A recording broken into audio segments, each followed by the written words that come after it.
A man from Puglia in southern Italy was a well-known atheist in the area. His fervor in combating the Catholic religion was famous. His wife was a Catholic, but he forbade her from going to church and mentioning God to their children. In 1950, he fell ill. Doctors diagnosed him with 2 tumors, one in the brain and another behind the ear. He was given no hope. He said, "I was taken to the hospital in Bari. I was very afraid of the pain, and I thought about death. Fear made me start to pray.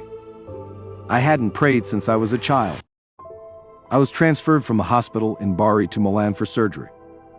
The doctor who visited me said the operation would be difficult and might not succeed. At night, while lying in the Milan hospital, I dreamed of Father Pio. He approached to touch my head and said, "Do not worry, you will recover." The next morning, I felt better.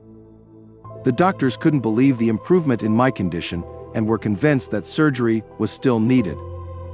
For my part, I was terrified of the operation and literally escaped from the hospital a few minutes before being taken to the operating room.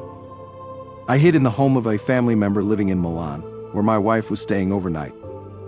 A few days later, I felt pain and returned to the hospital. The doctors reluctantly took me back into care. They decided that repeating the tests before the operation was necessary.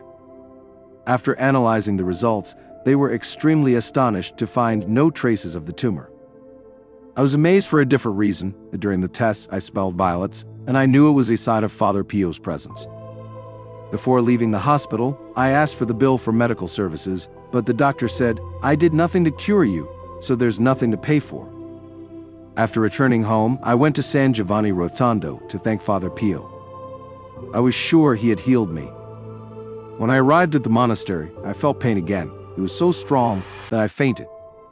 2 people carried me to Father Pio's confessional. When I saw him, I said, "I have 5 children and I am very sick. Save me, Father. Save my life." He replied, "I am not God or Jesus Christ. I am just an ordinary monk, no better than other monks, maybe even worse. I do not perform miracles." I still lamented, "Please, Father, save me." Father Pio looked up to heaven, and I saw his lips moving in prayer. At that moment, I smelled the same violets as in the hospital. Father Pio said, "Go home and pray. I will also pray for you. You will recover." I returned home, and the pain disappeared forever.